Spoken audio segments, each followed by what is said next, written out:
أعوذ بالله من الشيطان الرجيم بسم الله الرحمن الرحيم السلام عليكم ورحمة الله وبركاته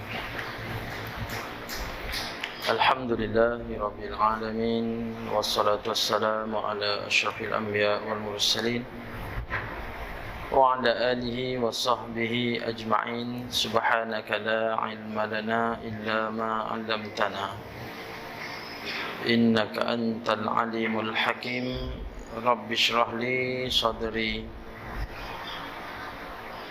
ويسر لي أمري واحلل عقدة من لساني يفقه قولي يا معلم إبراهيم الحكمة علمنا يا مفهم سليمان فهمنا ففهمناها سليمان وكلا آتيناه حكما وعلما وسخرنا مع داود الجبال يسبحن والطير كنا فاعلين يا رب سليمان ويا رب إبراهيم ويا رب موسى وعيسى ويا رب محمد صلى الله عليه وسلم أخرجنا من ظلمات الجهل والنسيان برحمتك يا أرحم الراحمين اللهم زدنا علما ورزقنا فهما برحمتك يا أرحم الراحمين اللهم نورنا بنور علمك وأبعدنا النسيان برحمتك يا أرحم الراحمين اللهم رزقنا فهم النبيين وحفظ المرسلين وإلحام الملائكة المقربين برحمتك يا أرحم الراحمين والحمد لله رب العالمين.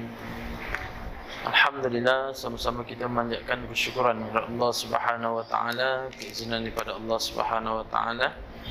Malam ni kita ditemukan lagi untuk kita teruskan dalam kitab Hidayatus Salikin.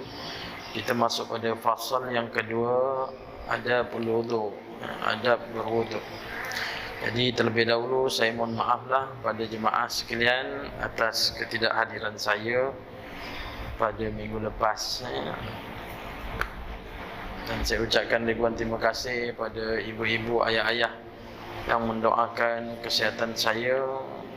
Mudah-mudahan Allah sahajalah yang akan membalas jasa baik daripada ibu-ibu, ayah-ayah yang mendoakan saya.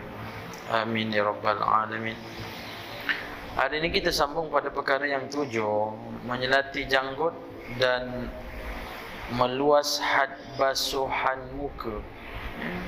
Iaitu menyelati janggut, kita kena gosok ni lah janggut kita sampai basuh ke atas muka kita.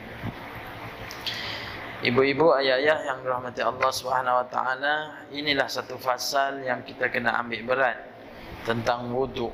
Nampak perkara ni remeh.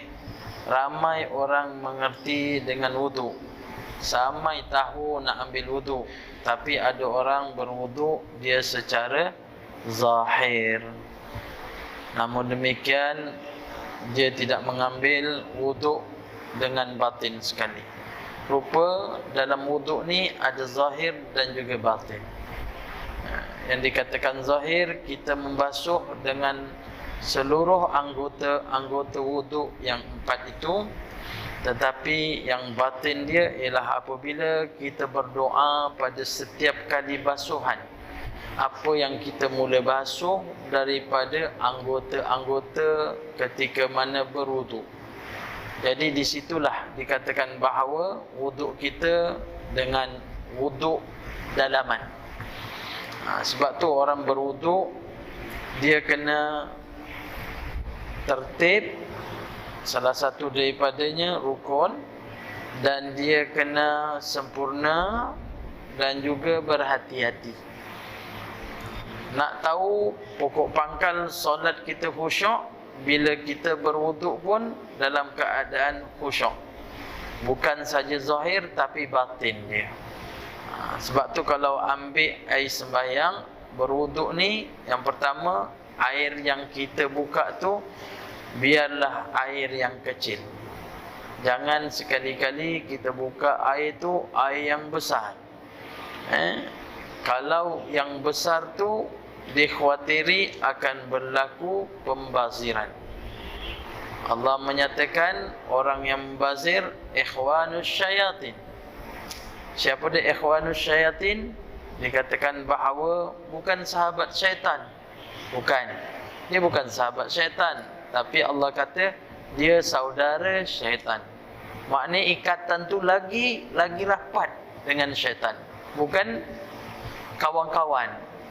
Kawan dengan saudara dia beza. Kawan ni ada di antaranya tidak ada pertalian darah. Tapi kalau saudara, dia ada pertalian darah. Jadi ada mempertahankan seseorang tu. Kalau kawan kerabat, dia tahan sungguh-sungguh. Kalau kawan mungkin tak lah. Kadang kawan kalau seandainya ada berita, kita jauh, mungkin kita tak dapat nak tolong. Tapi kalau keluarga, bila susah jauh-jauh, kita hadir. Itu beza antara ikhwan, saudara, dan juga sahabah, kawan dia. Jadi Allah bagi tahu membazir ikhwanus syayatin. Sebab tu kalau buka air masa nak ambil wuduk ni, kena perlahan. Dengan perlahan itulah kita dapat baca tiap-tiap kali doa ketika nak basuh anggota-anggota wuduk. Kalau air tu besar, kita cepat-cepat berwuduk, maka kita tak dapatlah nak baca doa. Dulu kita dah baca daripada awal cara berwuduk, daripada mula basuh tangan kita. Basuh tangan kita ni, kita minta pada Allah Ta'ala gugur segala dosa-dosa yang ada pada tangan. Yang lepas kita dah bincangkan keadaan waktu mana kita ini basuh tangan, kemudian kita pun berkomor-komor, kita berzikir, minta pada Allah mulut kita ini berzikir, rasa syukur, sebut Alhamdulillah. Dan seterusnya daripada mulut kita ini mudah untuk melafazkan ayat-ayat Al-Quran. Hidung kita basuh ni sebab apa? Masa kita sedut tu doa pada Allah, ya Allah berikanlah daripada hidung aku yang aku sedut ni haruman-haruman syurga. Kita dah sedut, kita hembus, maka kita minta pada Allah Ta'ala jauhkan daripada bau-bau neraka. Hembusan kita, sedut syurga, hembus neraka. Hari ini kita masuklah seterusnya, iaitu dan seterusnya muka. Muka ni ialah wajah kita ni, daripada atas sampai bawah. Rupa-rupanya ini ambil pengetahuan sungguh-sungguh ibu-ibu, ayah-ayah. Bila mana orang yang Allah berikan di akhirat besok, Nabi Muhammad sallallahu alaihi wasallam mengenali umat dia. Bila mana wajahnya berseri, wajah ni akan bercahaya. Yang lepas saya bagi tahu kan, di akhirat besok ada 4 golongan orang yang wajahnya bercahaya. Yang pertama ialah orang yang wajahnya selalu dia mengambil wuduk. Dia mengambil wuduk. Manfaat dia besar ni wuduk ni. Sebab tu Allah susunkan daripada kita mula terjaga daripada tidur selepas kita tidur malam tu, kita kena berwuduk. Berwuduk nak solat subuh. Sampailah zuhur. Itu dah banyak dosa zuhur tu, sampai daripada subuh sampai zuhur dah banyak. Allah bahagi kat kita dengan rasa kasih sayang Allah Ta'ala, kita berwuduk lagi, gugur lagi kita punya dosa-dosa. Tapi itu semua adalah dosa-dosa kecil. Dosa-dosa besar tidak terhapus kecuali bila mana kita ini taubat nasuha. Dosa kecil ni kita memandanglah, mandang benda-benda yang larang, maksiat, kita terpandang berdosa. Walaupun kita pandang tu, kita tak sengaja akan melupakan otak kita. Sebab tu kadang orang budak-budak hafiz ni, dia jaga mata dia. Kadang ayat Al-Quran tu dah jadi lali dah, mulut dah boleh sebut dah, lancar dah. Tapi bila berada di depan dia, hilang langsung, tak boleh jumpa. Ada cerita-cerita kisah kami lah, waktu kami belajar dulu, ada di antaranya yang dijemput ke Indonesia, ada yang dijemput ke Australia, ada yang dijemput ke Jepun. Dia bawa ke tempat-tempat mana di antara pelajar-pelajar kat sana jemput orang Malaysia yang hafiz jadi imam. Ada satu kisah di Indonesia. Di Indonesia dia ni masuk, dia dah biasa malam tu dia nak baca surah tu biasalah. Contoh ni nak baca suratul Rahman ataupun nak baca suratul Qiyamah, dah biasa dah. Dan ayat yang dibaca itu seperti mana Fatihah. Kalau kita baca iyyaka na'budu wa iyyaka nasta'in, kita boleh sambung terus ihdinas siratal mustaqim. Tapi ini surah-surah dalaman, surah-surah yang lagi jauh, bukan di Fatihah. Contoh Rahman, Waqiah ke, tak biasa. Tapi bila dia dalam bas tu, dia terpandang aurat perempuan. Dia bukan nak pandang pun, tapi terpandang, terdetik hati dia. Dia cakaplah sesuatu kan, ui, cuma cakap ui je. Dia nampak bengkak je, ui, tengok dada perempuan. Malam tersebut tak jumpa ayat ni. Dia baca-baca tak jumpa, baca-baca tak jumpa, ulang-ulang tak jumpa. Ini tanyalah budak-budak ufas. Kadang dia terpandang aja. Terpandang, dia hilang. Apatah lagi yang kita tak ngafal. Kita tak ngafal lalu memandang, lagi hilang. Lepas tu tanya pula pada ustaz, kenapa ustaz susah nak ngafal? Macam mana ustaz senang nak ngafal? Kalau seandainya dia tak pandang yang lain, okey. Tapi yang susah ngafal sebab apa? Tu yang pandang. Tapi Allah susun daripada pagi sampai ke tengah hari. Sampai tengah hari kita ambil sembahyang, gugur semua dosa-dosa daripada mata, daripada mulut. Kemudian sampai asar, jaga lagi, Allah gugurkan lagi. Daripada asar sampai maghrib, Allah gugurkan lagi. Maghrib ke isyak, Allah gugurkan lagi. Lepas isyak ke subuh, dah tak buat kerja apa-apa, tidur. Mana ada mulut tu mengumpat? Kecuali dia ngigau. Kalau dia mengigau, dia mengumpat pun tak berdosa, sebab dia tak ada akal masa tu. Tapi kalau seandainya sebelum tidur dia masih sedar, dia mengumpat, dia dosa. Tapi Allah susun sampai malam. Betapa sayangnya Allah kat kita. Ni wajah ni Allah berikan cahaya. Di antaranya bila jaga wudu ke akhirat besok, muka dia bercahaya. Yang kedua apa dia? Iaitu orang yang tidak meninggalkan solat, muka dia bercahaya. Siapa yang ketiga? Yang ketiga orang yang banyak berselawat. Ni, orang banyak selawat ni, dia akan bercahaya muka dia dekat akhirat besok. Yang keempat, iaitu orang yang banyak membaca Al-Quran. Wajah dia bercahaya. Cuma saya nak bagi tahu di sini, kalau seseorang nak bercahaya wajah dia di akhirat besok, maka berwuduklah dengan cara Rasulullah sallallahu alaihi wasallam. Macam mana wuduk Nabi sallallahu alaihi wasallam? Salah satu daripadanya yang disebut oleh Sayyidina Uthman kan, cerita macam mana Nabi berwuduk.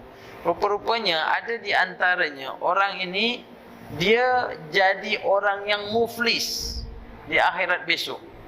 Kenapa muflis? Dia tidak jaga wuduk dia dalam dunia. Dan dunia dia tak jaga, dia jadi muflis kat sana. Dia jadi orang papa, tak ada apa-apa, wajah dia tak berseri. Tapi orang yang jaga wuduk, dia akan berseri muka dia. Salah satu yang perlu dijaga ialah cara Nabi berwuduk, iaitu wuduk kita dengan 3 kali. Jadi wajib ke atas kita, dibahaskan oleh ulama, setiap kali basuhan kita yang pertama itu adalah wajib.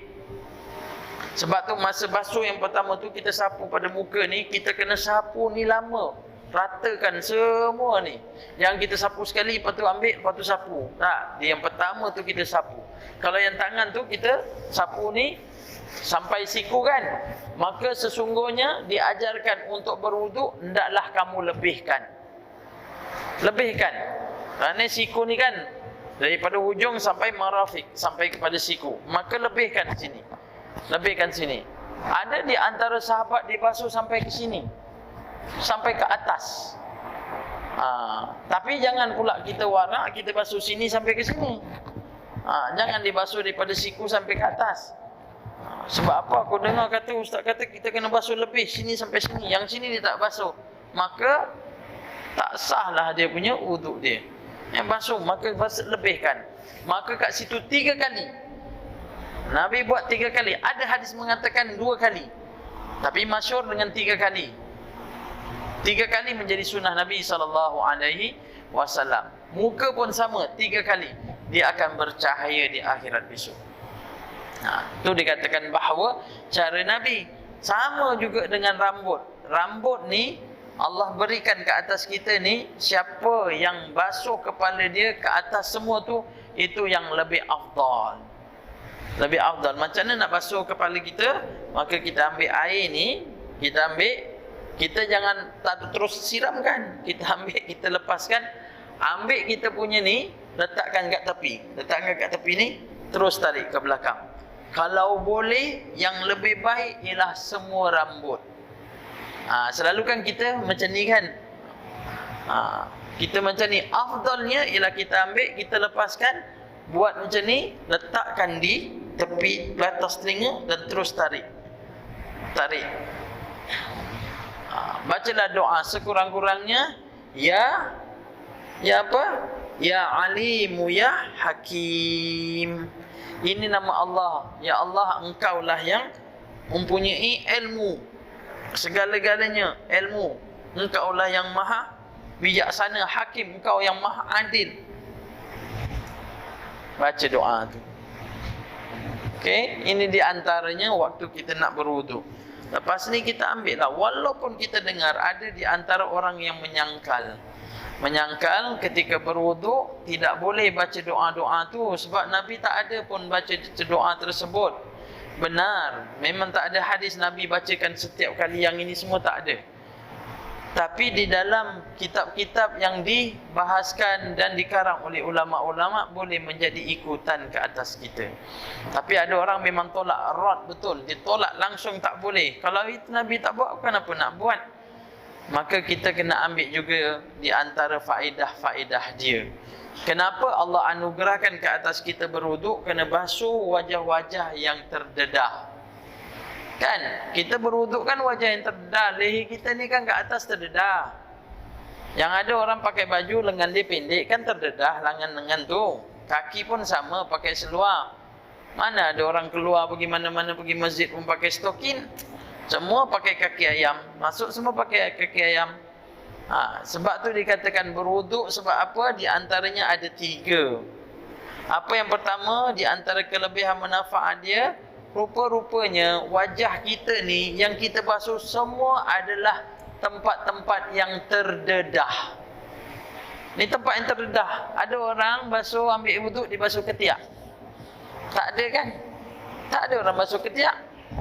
Sebab tempat ni tak terdedah.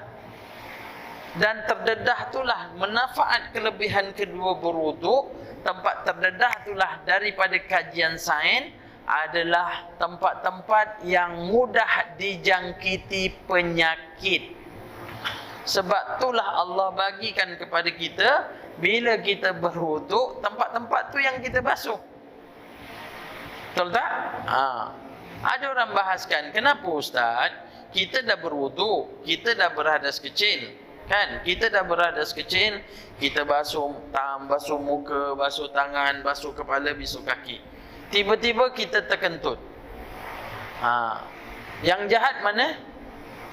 Punggung kan? Dia kentut. Kalau seandainya yang kentut tu adalah punggung, kenapa bila wuduk tak basuh buntut tu? Apa kita nak jawab? Kan kita dah berwuduk, tiba-tiba terkentut. Selalunya orang bila ambil sembahyang hak tutulah dia nak terkentut. Betul tak?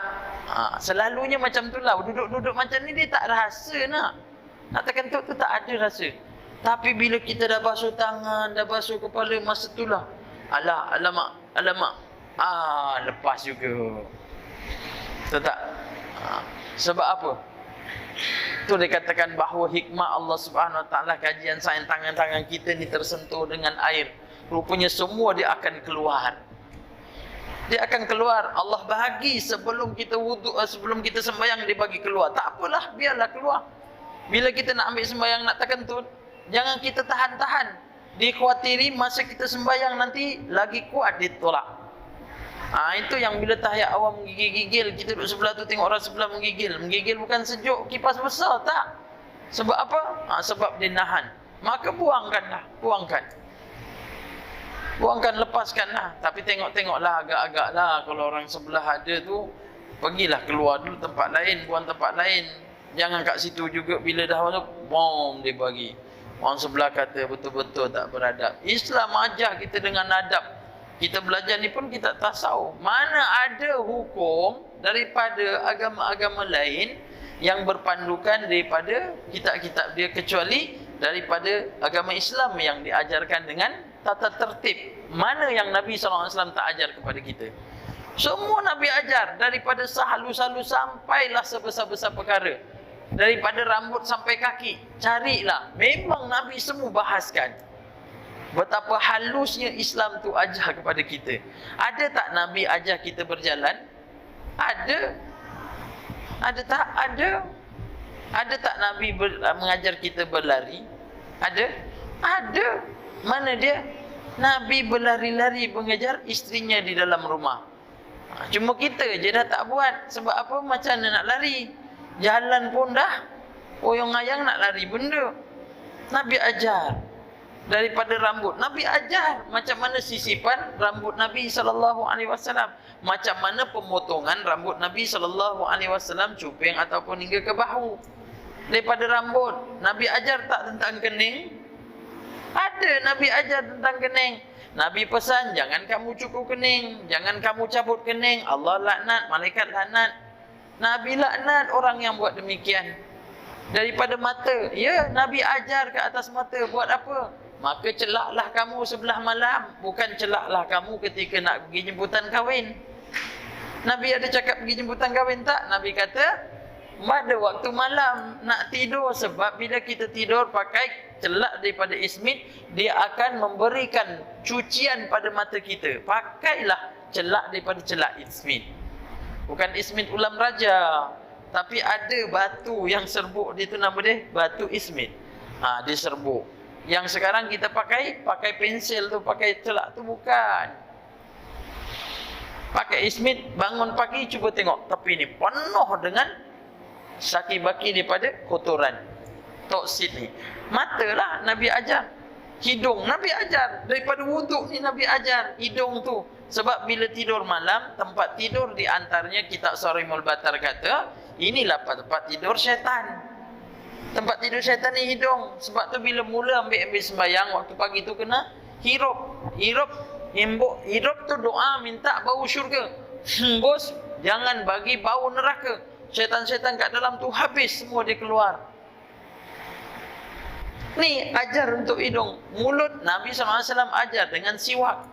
Semua Nabi SAW. Peraturan dalam Islam Nabi ajar. Berpakaian pun sama. Berpakaian pun sama. Sebab itulah kita kena rasa bahawasanya bila kita belajar dengan adat tasawuf ni, lagi halus rupanya ada hikmah di sebalik itu. Mulut kita ni ada hikmah. Kita baca doa minta zikir pada Allah. Janganlah kita caci maki. Sekarang ni banyak orang caci maki ni. Apatah lagi nak tunggu 8 hari bulan kan. Allahu Akbar. Disebut sana sebut sini. Bukan 20 hari bulan, tunggu 8 hari bulan ni. Penuh dalam tu. Caci sana caci sini, salah sana salah sini. Tapi kita ni kena ubahlah, kena sebut Alhamdulillah. Ingat bahawasanya manusia dijadikan di atas muka bumi ini, Allah jadikan manusia yang pertama sekali adalah Adam. Cuba cari apakah kalimah yang mula-mula disebut oleh Nabi Adam dalam dunia ni. Apa kalimah yang disebut oleh manusia yang bernama Adam dalam dunia ni? Kalimahnya ialah Alhamdulillah. Alhamdulillah, ucapan daripada Nabi Adam. Sebab masuk roh daripada umbun-umbun, ingat cerita dia, sampai hidung, sampai mulut, terus bersin. Nabi Adam bersin 2 kali, tanda sehat. Lalu Nabi Adam menyebut Alhamdulillah. Apa nak nyatakan? Kat dunia ni kita kena sebut Alhamdulillah banyak-banyak. Seorang sahabat tanya Nabi, ya Rasulullah, apakah yang aku nak berikan hak kepada Allah Ta'ala, nak jadi orang yang sempurna? Nabi tunjuk, dia sebut satu-satu ni, satu-satu daripada jari dia. Pertama sebutlah Alhamdulillah. Nabi sebut, tunjuk satu ni, Alhamdulillah. Yang kedua, Subhanallah. Yang ketiga, La ilaha illallah. Yang keempat, Allahu Akbar. Yang kelima, La hawla wa la quwata illa billahil aliyil azim. Sahabat ni, bila Nabi tunjukkan satu-satu, dia pun kira 1, 2, 3, 4, 5. Terus dia genggam. Tangan dia genggam. Dia dapat 5. Lalu dia tanya, ya Rasulullah, ini hak dia untuk memuji Allah Ta'ala. Daripada mulut tu disebut. Tapi untuk aku apa ya Rasulullah? Untuk aku apa? Maka sahabat pun diberitahu oleh Nabi SAW, dia baca Allahumma afini. Allahumma afini warhamni wahdini wa'afini wa'fu anni. Pernah dengar tu? Bila kita baca ketika duduk antara dua sujud kan? Rabbighfirli warhamni wajburni warfa'ni warzuqni wahdini wa'afini wa'fu anni. Tapi Nabi sebut yang 5 ni pada ni, ini hak kita untuk Allah Ta'ala, kita pada kita. Allahumma afini, afwan, minta ampun pada Allah Ta'ala. Warhamni, rahmati aku ya Allah. Wahdini, tunjukkan aku dengan agamamu ya Allah. Warhamni, wa'afini, berikanlah kesihatan. Wa'fu anni, keampunan daripada-Mu ya Allah. Dia jalan terus genggam. Dia jalan terus genggam. Dia genggam sebab apa? Nabi kata sesungguhnya keadaan dia ini, dia pegang kelima-lima ni, kesempurnaan bagi dia. Ulama-ulama yang ajar kepada kita, subhanallah walhamdulillah, la ilaha illallah, Allahu akbar, kan? Subhanallah alhamdulillah, la ilaha illallah, Allahu akbar. Sambung lagi, la haula wala quwata illa billahil azim. 5 genggam. 5 genggam dia genggam, Nabi tunjuk. Jadi siapa yang ajar? Nabi ajar, disusun oleh ulama-ulama. Sebab tu dalam wuduk ni pun ulama-ulama yang susunkan baca doa ni. Ada orang dia menyangkal kalaulah baca sedemikian dia tidak sah wuduk dia. Senang aja. Bila mana dalam keadaan kita berdoa pada satu bila-bila masa, boleh tak? Boleh. Dalam solat banyak orang berdoa, betul tak? Nabi ajar dalam doa dia. Kalau tengok Tuan Guru Asri sebut ketika mana sujud dan tahiyat, dulu ingat tak doa dia? Minta supaya kita ini bertemu dengan Nabi SAW. Kuasa Allah Ta'ala. Kita hanya doa mohon pada Allah Ta'ala. Allahumma bihaq sahibur ru'yal haq wa arini bihaq. Baca doa tu setiap kali. Kalau kita dah rutin baca, automatiklah selepas sujud yang terakhir, subhana rabbiyal a'la wa bihamdi 3 kali, terus mulut kita akan Allahumma bihaq sahibur ru'yal haq wa arini bihaq. Allahu akbar. Fil alamina innaka hamidun majid. Kan? Habis tak doa dia? Habis. Tapi Nabi ajar lagi doa lagi. Allahumma inni a'udzubika min azabil qabri wa min azabi jahannam wa min fitnatil mahya wal mamat wa min fitnatil masih dajjal. Assalamualaikum warahmatullahi. Ulama ajar lagi waktu salam. Assalamualaikum warahmatullahi. Allahumma inni as'aluka ridhaka wal jannah. Assalamualaikum warahmatullahi. Allahumma inni a'udzubika min sakhatika wan nar. Kalau sebut Arab lah, kalau sebut Melayu, Assalamualaikum warahmatullahi, ya Allah, masukkan aku dalam syurga-Mu ya Allah. Assalamualaikum warahmatullahi, ya Allah, jauhkan aku daripada neraka-Mu ya Allah. Kan doa, setiap kali doa. Sebab tu dalam wuduk kita boleh berdoa. Ulama-ulama gariskan boleh. Tapi ada orang yang tolak. Senang aja berpegang. Kalau seandainya kita berpegang itu tidak menyentuh kepada akidah, tak apa. Jadikanlah sebagai amalan kita. Kita berdoa dalam tiap kali berwuduk. Sebab tu wuduk, saya tadi awal-awal saya kata kena air yang kecil.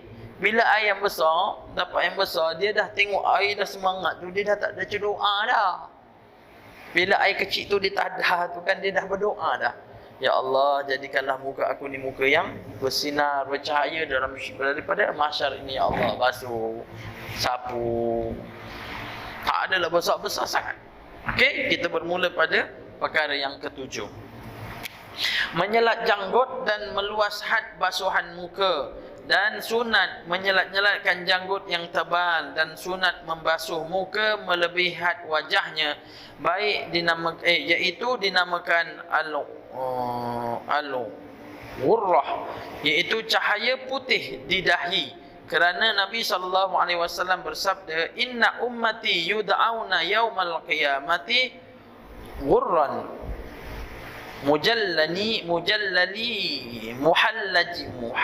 muhajjalina min asaril wudu faman istata'a minkum an yutila urratahu falyaf'al. Hadis daripada muttafaqun alaihi. Artinya bahawasanya umatku diseru pada hari kiamat dengan keadaan muka mereka bercahaya, cahaya kerana kesan daripada air sembahyang. Sesiapa jua daripada kamu yang mampu melanjutkan urrahnya, maka hendaklah dia buatkannya. Dan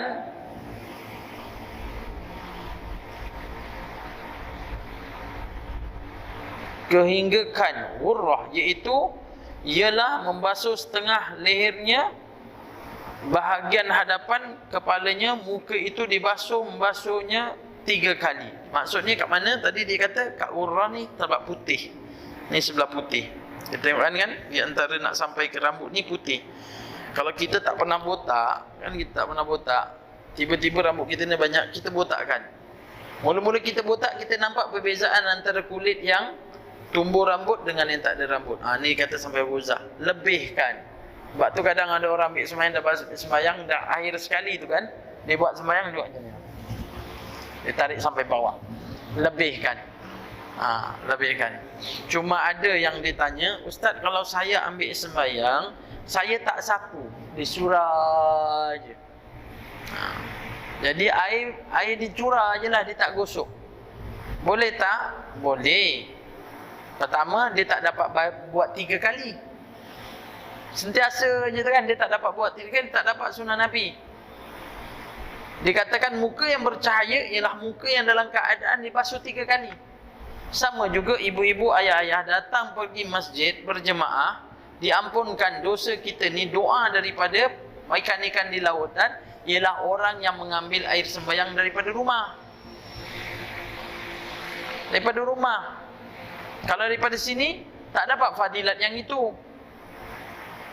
Habis Ustaz kalau dah sampai pagar dia terkentut, nak balik-balik. Ini dia kata bahawasanya Allah ni maha pemurah, Allah lagi maha mengetahui. Lainlah kalau daripada pagar waktu ditekan-tekan, kentutlah. Dah, maksudnya dah sampai sini Allah dah berikan ganjaran. Sama juga cerita satu hadis daripada Nabi SAW. Seorang sahabat pergi perang Tabuk. Masa balik Nabi bagi tahu, sesungguhnya ada di kalangan saudara kamu yang sakit, dia ke lembah, dia ke bukit, sesungguhnya berpahala ke atas dia. Sahabat-sahabat pelik juga, kenapa ya Rasulullah, dia kat rumah tapi dia tak pergi perang Tabuk, tapi pahala dia sama dengan kita. Rupa-rupanya Nabi bagi tahu dia ni sakit, dia tak boleh pergi, tapi disebabkan ada sahabat yang nak pergi perang, dia kata sampaikan salam aku pada dia, katakan pada dia sesungguhnya dia nak pergi perang, sampaikan salam aku pada dia. Maka ketika itu sahabat yang sakit tu dia cakap dengan isteri, wahai isteriku, keluarkanlah semua pakaian-pakaian perang, pelana-pelana kuda, tombak, lembing ke apa semua, bagikan pada hamba Allah ini, kerana hamba Allah ini nak pergi perang. Yang dia tak pergi perang, dia sakit. Rupa-rupa Nabi bagi tahu, orang yang bawa kuda dia pergi perang, dia tak pergi, dia dapat pahala. Faham? Maksudnya Allah Ta'ala ni maha berkuasa atas kita. Dah sampai pagar, kalau terkentut jangan dapat balik-balik ambil sembahyang. Ustaz dia dah pesan dah, kalau budak ni tak dapat pahala, ikan pun tak doakan aku, dia pergi balik rumah, dia datang balik. Tak payahlah, teruslah ambil sembahyang ni. Sebab perjalanan tu Allah dah langkah tu dah dibagi pengampunan. Kan kata setiap langkah. Kalau macam tu Ustaz, saya nak pusing jauh-jauh, pusinglah. Tapi janganlah sampai sini dah habis sembahyang baru sampai dapat banyak pahala. Itu bukan pandai, goblok. Bukan gablok, goblok. Gablok ni cakap Jawa nasi empit. Kalau nak marah-marah orang jangan sebut-sebut macam tu. Kau ni gablok ah. Gablok ni ialah nasi empit. Goblok tu tak pandai. Tengoklah situasi dia. Kalau nak pusing jalan jauh, tak apa jalan jauh, keluar daripada 6.5. Pusinglah pergi Badaili, pergi mana, lepas tu baru datang sini. Allah tu maha kaya, Allah tu maha mengetahui. Kalau nak buat, orang nak buat macam tu, buat dah, tak kisah. Itu pun mungkin 1 kali atau 2 kali je. Lepas tu tak mana dia buat. Di perjalanan dah sampai teruslah ambil sembahyang. kat sini tak apa, tak jadi masalah. Sebab kat situ dah ada pengampunan. Allah ni maha adil. Allah tahulah hamba-hamba ni, hati dia ni semua Allah dah tahu dah apa dia nak buat. Kita tengok perkara yang ke-8, iaitu membasuh kedua tangan dengan doa. Kemudian membasuh kedua-dua tangan serta kedua-dua siku sebanyak 3 kali. Dan kita ni pun mengatakan 3 kali, hingga hampir kepada kedua-dua bahu. Nampak? Sampai kedua-dua bahu, sampai ke sini. Tapi jarang orang buat kan? Jarang orang buat, dia sampai sini je. Sebab tu dia kata lebihkan. Muka pun lebihkan. Tapi itu kata jangan siram. Siram kita punya wuduk sah, tapi kesempurnaan afdal dia taklah sama dengan kita gosok. Kita tidur pukul 9 sampai pukul 10, boleh tahajud. Pukul 12 boleh tahajud? Boleh. Diterimakah dia sebagai tahajud? Diterima sebagai tahajud. Sempurna ke? Sempurna, tapi tidak afdal. Kita berwuduk sekali je kita sapuan. Sempurna ke? Sempurna, tapi tak afdal. Bercahayanya 3 kali ni. Waktu Nabi SAW buat dengan 3 kali sunnah dia, hingga hampir kepada kedua-dua bahu, kerana pakaian di dalam syurga, iaitu sampai ke tempat air sembahyang itu. Dan disunatkan mendahului membasuh tangan kanan, kemudian diikuti dengan tangan kiri. Dan ketika membasuh tangan kanannya itu hendaklah dibaca Allahumma a'tini kitabi biyamini wa hasibni hisaban yasira. Ya Allah, berikanlah rekod amalanku melalui tangan kananku, dan kiralah daku dengan kiraan yang mudah. Ni maksud basuh tangan kanan. Masa bila nak cakap dalam hati je lah, cakap dalam hati cukup. Jangan bawa buku pula. Masa basuh tu bawa buku. Allahumma a'tini, Allahumma a'tini. Ini dah banyak kali dah ni basuh dah jurat-jurat. Allahumma a'tini. Lepas tu tak nampak pula. Allah apa ni. Tak payahlah niat dia dalam hati kita ni. InsyaAllah. Ni kita habiskan terus insyaAllah. Kita tunggu Bilal sekejap je. Okey, dikata tangan kanan ni mudahkan. Dan yang dikata basuh tangan sebelah kiri hendaklah dibaca Allahumma inni a'udzubika an tu'tiyani kitabi bishimali aw min wara'i zahri. Artinya ya Allah, bahawasanya aku berlindung denganmu daripada anggota memberi rekod amalanku melalui tangan kiriku atau dari arah belakangku. Rupa rekod amalan ni ada yang menerima, ada macam ni, ada yang menerima macam ni. Ada di antara kisah dia, dia dalam ni boleh tembus. Dia tembus tangan dia ni, dia bawa ambil daripada belakang. Wa na'uzubillah. Tangan apa? Tangan kiri. Minta jangan dapat dengan tangan kiri, tapi doa pada Allah Ta'ala, minta supaya kita dapat pada tangan kanan. Dapat tangan kanan insya-Allah mudah, tapi tangan kiri wa na'uzubillah, maka akan jadi susah. Jadi insya-Allah ibu-ibu, ayah-ayah yang rahmat Allah, cukuplah malam ni untuk setakat ni. Saya sekarang kena jaga kesihatan saya, insya-Allah. Saya datang tadi pun memang tak berapa sihat. Saya berdiri, saya tak tahulah. Doakanlah untuk saya. Sebab saya dah pergi ke hospital. Ada 1 minggu tu 3 kali saya pergi hospital. Buat ECG 2 kali. Doktor kata memang sihat, tak ada apa-apa Ustaz. Darah Ustaz dah ambil darah, pergi masuk lab pun dah sudah. Tapi Alhamdulillah tak ada apa-apa. Allahu a'lam. Allah a'lam. Tapi memang saya tak boleh datang pada minggu lepas. Bukan tak nak datang, tak boleh datang. Kesihatan saya. Ni pun bawa peneman. Saya takut apa-apa terjadi. Jadi insya-Allah lah, saya serah ajalah pada Allah Subhanahu Wa Taala. Mana ibu-ibu, ayah-ayah mendoakan saya ucap terima kasih. Sesungguhnya Allah Subhanahu Wa Taala akan mengabulkan permintaan daripada ibu-ibu untuk saya. Sebenarnya Allah telah mengabulkan permintaan ibu-ibu dahulu daripada saya. Jadi itu saja. Maaf saya pinta andai ada keterlanjuran kata-kata daripada saya. Yang baik semua datang daripada Allah, buruk daripada saya, hakikat daripada Allah Ta'ala. Saya doakan ibu-ibu, ayah-ayah, mudah-mudahan Allah Subhanahu Wa Ta'ala berikan kewalafiatan, kesihatan yang baik, dan Allah berikan dengan kesihatan kewalafiatan baik semata-mata untuk kita mengabdikan diri kepada Allah Subhanahu Wa Ta'ala dengan lebih sempurna, dijauhkan daripada segala wabak penyakit. dan juga Allah SWT. Mudah-mudahan akan satukan kita dalam syurga Allah SWT. Amin ya rabbal alamin. Aqulu qawli hadza astaghfirullah li wa lakum. Subhanakallahumma wa bihamdika asyhadu an la ilaha illa anta astaghfiruka wa atubu ilaik. Bismillahirrahmanirrahim. Wal 'asri innal insana lafi khusr illa alladzina amanu wa 'amilus shalihat wa tawassaw bil haqq wa tawassaw bis sabr. Alhamdulillahi rabbil alamin wassalatu wassalamu ala asyrafil anbiya wal mursalin wa ala alihi washabihi ajma'in. Allahumma ja'al jam'ana hadza jam'an marhuma wa tafarraqana min ba'di tafarruqan ma'suma. Allahumma afina min kulli bala'i dunya wa azabil akhirah wa syarri dunya wa syarril akhirah. Wa ghafarallahu lana wa lakum ya karim bi rahmatika ya arhamar rahimin. Wa sallallahu ala sayyidina Muhammad wa ala alihi washabihi wasallam. Walhamdulillahi rabbil alamin. Assalamu alaikum warahmatullahi wabarakatuh.